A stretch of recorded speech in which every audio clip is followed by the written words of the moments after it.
Volkanovski versus Lopes. Guys, we are so back, dude. We are so back. When this fight got announced, I got so relieved because I did not want to see Volk get knocked out again. Volk is actually my favorite MMA fighter till this day. I knew that Ilia Topuria was going to find the holes in Volk's game. Volk, for me, is the perfect CKB student. All the feinting and the probing and all that kind of stuff and the leg kicking that they do, Volkanovski is the blueprint for the perfect student. Yes, we have Izzy, and yes, we have Kai Kara France and those other guys, but they are very specialist at what they do, whereas Volk is, in my opinion, the most balanced student coming out of CKB gym. He doesn't rely on his low kicks, even though that's mainly his weapon where he starts out his fights, he pros with that. He can go to other things as well, especially grappling. And it was amazing watching his rise. I truly believe he's the best featherweight in the UFC. I know there's some Jose Aldo arguments, but you can't deny what this guy has done for years and years on end. The unfortunate losses to Islam the second time and Topuria's knockouts, that was, I guess, the finisher. And people are doubting him now. Like, I learned a lot from him because I studied him. I studied the CKB guys.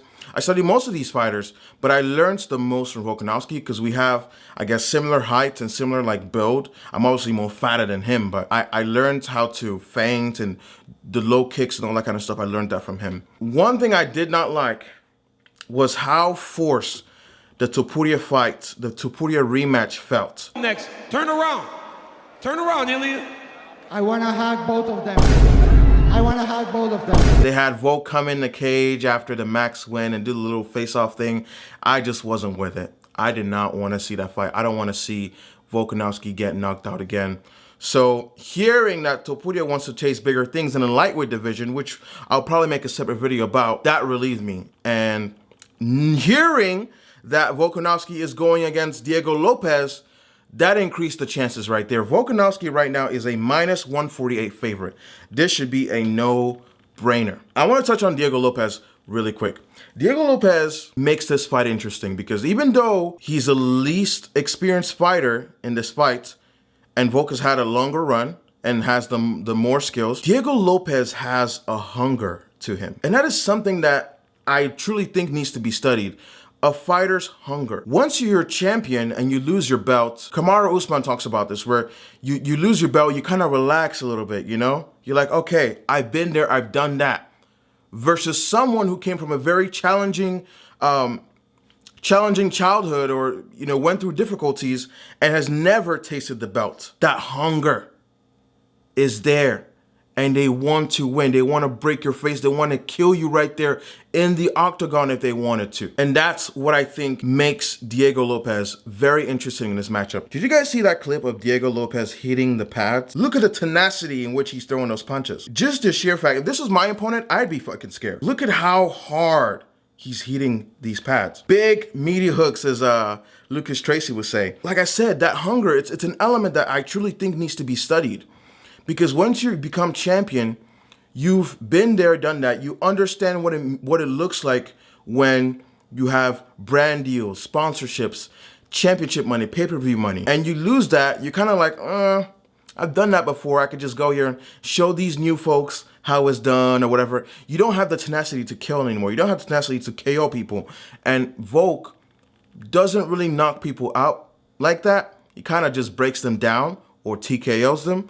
Nothing wrong with that. He's a skillful person, very nice to watch. But I think that's the equalizer here. And I think that's why Diego Lopes is as close of an underdog in this fight. I'm going to pick for this fight Volkanovski by 4th round TKO. Diego Lopes, very explosive in the first. If Volk can find his way to weather that storm and establish something, okay?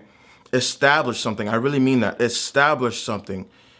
If you're going for those low kicks, especially the lead low kick over and over, he's going to check them. Something's going to happen after that. That's sort of a thing with these champions, especially CKB guys. Once you keep fighting longer and longer and making those, you know, winning by decision over and over again, which there's nothing wrong with, you have superior skill to your opponent, right? There's nothing wrong with showing that superior skill. But if we've had long hours of footage of you fighting, they're eventually going to figure you out. I think that's probably one of the reasons why Izzy is kind of going through it right now, because we've had footage on him for a long period of time. And when we have those footage, we tend to make patterns and tend to see things that you tend to do. It's not a shocker if I tell you Volkanovski is going to start the first round probing with the leg kicks because he needs to find his range. He'll probably control you here. He'll feint you with a jab. He'll hit you with a variety of things. And then once he sees your defenses, he's going to work off of that. That's literally Volk's game. And it's perfect. He's an anti-fighter. He does the opposite of what you want to do. Another thing I would say, Volkanovski needs to tighten up his defense. I'm not saying his defense is bad, but his defense against right hands is bad. There's this tendency that Volk does that kind of pisses me off when I see him do it. He does this little thing. He exits like this. I saw it in the Max fight, in the Yair Rodriguez fight, in the Topuria fight, and what happened? Topuria took him out. One of the most fundamental punches to defend is a right hand. And I like the stuff he's doing here where he's feinting, right? He's probing, he's doing all this stuff. That's nice, but sometimes I want to see you do this. Just do this. Just put your left hand up just for 2 seconds, just to pause your opponent from throwing that right hand, all right? Or if they actually throw it, you get to physically cover it, right? And then go back to what you're doing. I really want to see Volk in that position. He was in that position, I think, in the first Max fight and a couple other fights as well, but where he would sort of like be here kind of thing. This is a variation. This works too.